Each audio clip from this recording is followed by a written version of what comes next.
প্রিয় নাতি, যেদিন এই চিঠি পড়বে হয়তো আমি তোমার পাশে থাকবো না, তবুও ভেবে নেবে না আমি হারিয়ে গেছি। আমি আছি তোমার প্রতিটি নিঃশ্বাসে, তোমার প্রতিটি কাজের মধ্যে। জীবনে অনেক ধন সম্পদ জমাতে পারিনি আমি।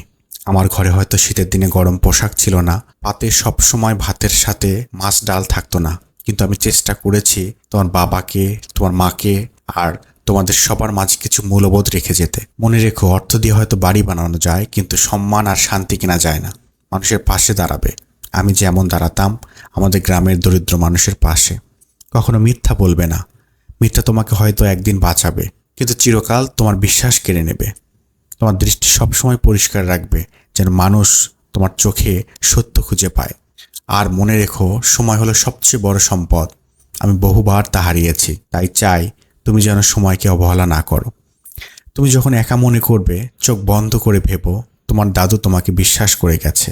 তুমি পারবে, কারণ তোমার ভেতরে আমার রক্ত, আমার স্বপ্ন বয়ে চলেছে। শেষ কথা বলি, ভালো মানুষ হয়ে থেকো। তোমার নাম একদিন বইয়ে নাও লেখা থাকতে পারে, কিন্তু মানুষের মনে যেন তা লেখা থাকে। ভালোবাসা আর দোয়া রইল। ইতি, তোমার দাদু।